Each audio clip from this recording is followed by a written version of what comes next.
Els dies grisos i plujosos són freqüents a principis de la tardor. Quedar-se a la casa rural llegint o gaudint de l'entorn també és una forma de viure intensament la muntanya.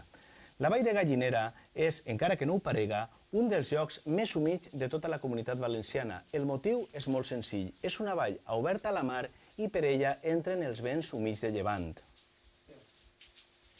I per a gaudir de la calma d'este dia plujós, jo estic llegint este llibre de Bernat Capó.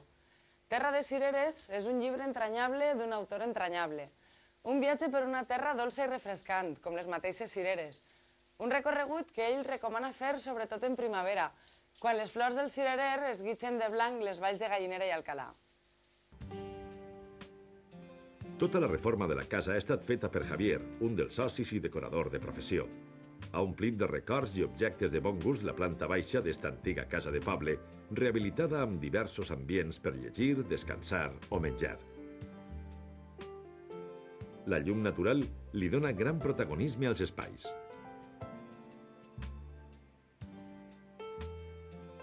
Els seus propietaris ens reben, com sol ser habitual en les cases rurals, amb amabilitat i predisposició.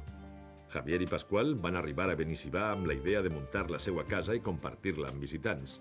Així han fet nous amics, s'han integrat amb els veïns i tenen el ritme de vida que buscaven. De sempre he tingut una gran il·lusió per a fer una casa rural. El projecte se va materialitzar el dia que vam vindre aquí a mitjar a Vall de Gallinera en el restaurant El Raval que tenim aquí al costat. Vam veure que es venia una casa, la van comprar i van fer 3 rehabilitacions fins a buscar un allotjament que fos una miqueta així entre modern i una miqueta entre clàssic. Crec que ho han lograt perquè el grau de satisfacció de la gent que tenim que ve a visitar-nos és prou elevat i es nota quan se'n van, aquesta tranquil·litat i aquest gust d'haver passat un bon cap de setmana. La piscina, el jardí, les terrasses i les habitacions formen un conjunt relativament aïllat, totalment integrat, que convida a vindre a descansar, practicar el senderisme o el ciclisme. Pues la gent a la Vall de Gallinera ve a disfrutar de la natura, fa senderisme, fa bicicleta i després també busca una gastronomia que els acompanye. I entonces nosaltres oferim en la casa per al 10 de juny les confitures que nosaltres anem elaborant dels productes que dona la terra. Partim de la casa quan para de ploure. El temps és amenaçador, però el camí de tornada és llarg i no podem demorar-nos més. Ben abrigats i amb els impermeables partint cap a Pego, final de la nostra ruta. Estos pobles pareixen ancorats en el temps i encara mantenen vius els arrels moriscos d'esta vall de la muntanya alacantina. Comencem el nostre recorregut cap a la Serra de la Foradada. Deixem arrere Benissibà i comencem a pujar. Si les marxes estan ben regulades, les pujades fortes no tenen per què ocasionar-nos problemes. Sempre és convenient utilitzar la marxa adequada, no sols perquè evitarem lesions als genolls, sinó també per altres factors més tècnics. Us vaig a donar un consell. En les apujades fortes com esta, és molt important tindre una bona relació entre el plat i els pinyons, perquè si no la cadena va molt creuada i ens pot botar la marxa o, el que és pitjor, trencar-se la cadena. La relació és molt senzilla. El plat gran deu d'anar combinat en els 3 pinyons xicotets. El plat menut deu d'anar combinat en els 3 pinyons grans. I el plat del mig pot anar combinat en tots, menys en els pinyons dels extrems. Ja a la part alta de la serra, la vista sobre la totalitat de la Vall de Gallinera és tot un regal per als nostres ulls.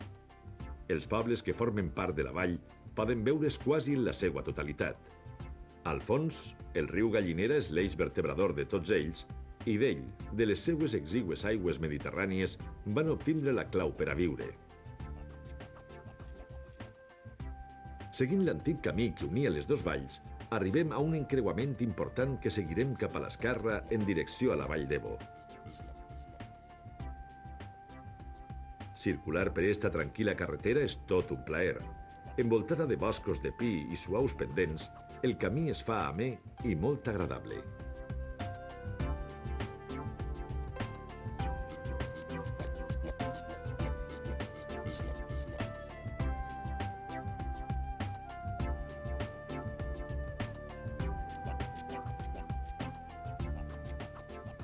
Una miqueta abans d'arribar a la Vall d'Ebo, podem veure les coves del Rull, que és un dels atractius turístics més importants de la Marina Alta. Aquestes coves van ser descobertes de casualitat per un caçador de la zona, el tio Rull, que va veure el forat d'accés a la cova quan estava seguint el seu gos, que alhora intentava caçar un conill. I així, per este fet casual, les coves reben el seu nom, Coves de Rull. Les coves són una visita imprescindible quan arribem a la Vall d'Ebo, especialment perquè és de les poquetes que tenim els valencians acondicionades per a visitar-les amb total seguretat.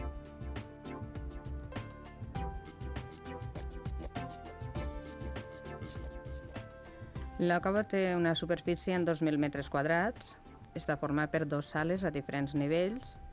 En aquestes sales es poden veure estalactites, en elles gotes d'aigua, que ens indica que la cova és activa. Les escales estan preparades perquè la gent no pugui esbarar-se en elles i puguen caminar perfectament sense haver de pujar molts escalons grans. La visita es fa molt tranquil·la, la gent pot visitar tranquil·lament la cova sense presses. Esta sèrie de coves, que no han sigut investigades en la seva totalitat, són d'una bellesa singular per les estranyes formacions d'estalactites i estalagmites. Ens apropem ja a la Vall d'Ebo, que és una població situada al centre de la vall que porta el seu nom. Junt a ella passa el riu Ebo, que forma aigua avall el riu Girona. La Vall d'Ebo està delimitada per l'Almiserà i la Serra de la Carrasca. Recorrem els carrers de Vall d'Ebo amb tranquil·litat. Els jubilats estrangers veuen en estos pobles d'interior un lloc on passar la resta de la seva vida. El clima és el factor que més condiciona l'elecció.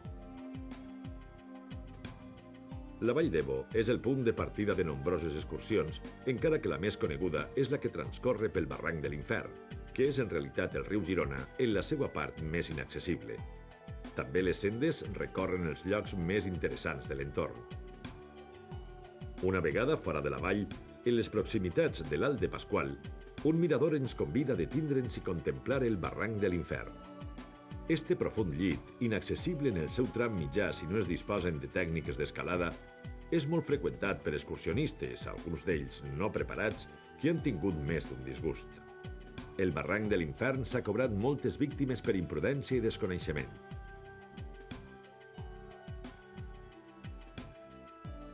Els últims quilòmetres fins a arribar a Pego són emocionants. La presència llunyana de la mar es torna a intuir i les muntanyes de la Marina estan novament enfront de nosaltres. L'estreta carretera de Vall d'Ebo baixa com una gegantina serp que cerca indecisa el seu pas cap a la mar. Són moments també d'atenció, perquè queda poca llum i la foscor ens envolta. El retard en l'eixida per la pluja fa que no ens puguem retardar. D'ací la importància d'eixir el més prompte possible sempre que es puga. Bé, amics, fins ací ha arribat la nostra ruta d'avui. Vos confesse que cada vegada que m'endinse en l'interior de la Comunitat Valenciana em sent molt afortunada de viure ací i de poder viatjar per esta terra. Viure i viatjar, quin som evitat, el desig que tots tenim i que podem fer realitat cada cap de setmana amb la nostra bicicleta. Quan recorreguem aquestes muntanyes a força de pedal, sentirem que aquestes terres ens pertanyen, que formen part de la nostra vida i de la nostra història. I com que conèixer el nostre patrimoni és la millor manera d'aprendre a estimar-lo, nosaltres tornarem a viatjar junts i descobrirem llocs amb encant en el pròxim programa. Adeu, amics! Adeu!